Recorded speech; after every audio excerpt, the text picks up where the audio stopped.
Hi, I'm Amber Karnes, founder of Body Positive Yoga, and today we're going to talk about some ways to make our language more inclusive. I remember when I first came to this practice, I was in a bigger body. I've always practiced yoga as a person in a bigger body, and a lot of times in classes, the language would really pull me out of what I was trying to accomplish, which is about turning inward and really getting to know your true self in yoga. But a lot of the language I found really problematic or hurtful or singled me out. And so I wanted to talk about some ways to avoid making our students feel singled out or othered or not included in our classes. So the first thing that I would say to avoid would be any type of language that singles out our students. This could be anything from pointing out something that's different about their body or their ability to anything like cheerleading. I find that a lot of times when I would go to a yoga class as a newer student or as someone who's in a bigger body just approaching a class as a student, sometimes teachers are sort of surprised at what I might be able to do. And so that could look like something like, okay, we're all going to do handstand practice now. But then turn to me and say, you could just rest in child's pose when it's time for us to do handstands.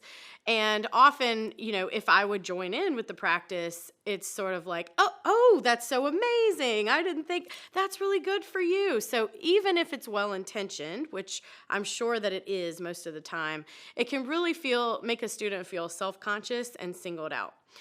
The second thing that I tell teachers to avoid is anything that really is focused on appearance.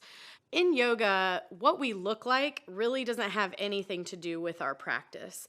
And so I've definitely been in classes where teachers started talking about how many calories we were going to burn, or that it was bikini season, or that we were going to get our yoga butt, and anything that is really appearance based, I find pulls me out of the embodied experience that I'm trying to have. And at that time, I'm immediately thinking about what everyone is thinking about my body. I'm comparing myself to other people in the room. It can be really distracting. So I find leaving appearance out of it and talking about the experience that we're having instead is the better way to go. The third thing that I think is important to avoid is telling our students what to feel. So it is important to give our students some information about what they might feel, like when you fold forward, you may feel some sensation in your hamstrings. Something like that is really helpful, especially to new students. But something like, okay, now we're gonna go into pigeon pose. It's gonna feel so good. It's gonna be just this juicy hip opener. Like for me, pigeon pose is one of those poses that does not feel that great. I don't really even feel anything in pigeon pose. So I remember as a newer student being confused, like, am I doing this right? This teacher thinks it's supposed to feel really good, but it doesn't feel good, or it feels uncomfortable, or I don't feel anything. So I think having students in a place of inquiry often is better. Like, what might it feel like if you bring your foot forward toward the top of your mat or something like that instead? I also find that this comes into play with adjustments or assists. So maybe instead of giving an assist and then saying, doesn't that feel better, ask your student what they're feeling instead. Another thing that I really rant against and would encourage you to remove from your teaching vocabulary is the phrase, the full expression of the pose.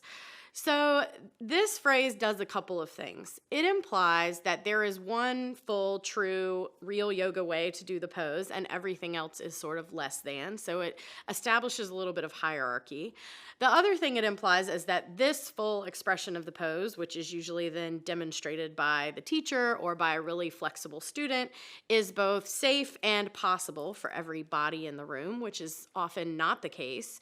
And it also, for newer students who might be learning different variations or different pose modifications, or even who might benefit from the use of props, it often discourages them from participating in a different variation of the pose, because everybody wants to do the full expression of the pose. Nobody wants to do the consolation prize of using a prop or something like that. So I really encourage you to reconsider maybe using that phrase particularly. And another word that I would say to remove from your teaching vocabulary is the word just.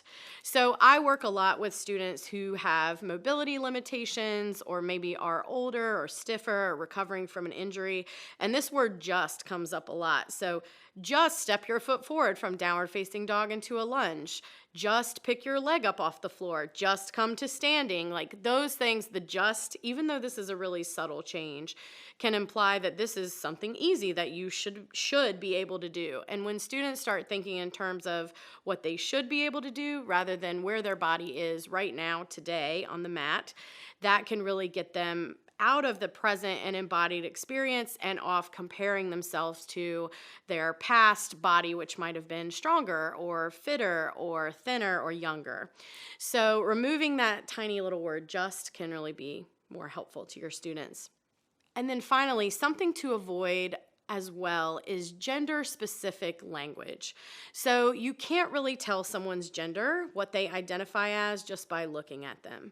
So using language as addressing a class sort of like, hey ladies, or talking about things that are very gender-specific language, like put it where your bra strap goes, anything like that, can often distract our students who maybe aren't somewhere on the gender spectrum that you perceive them to be. I've definitely had friends who are transgender or somewhere else on the gender spectrum talk about when they hear cues like this. Let's say the teacher says, hey ladies, and they identify in a different way. Now all of a sudden they're pulled out of that embodied experience. They're self-conscious about how their gender is being perceived, and it really becomes about something else rather than having an experience in that class that feels good and positive and staying present. So I hope these tips are helpful for you in creating a more inclusive yoga classroom and in knowing what language to avoid when we're trying to empower our students and help them to have a positive embodied experience. Thanks for being here.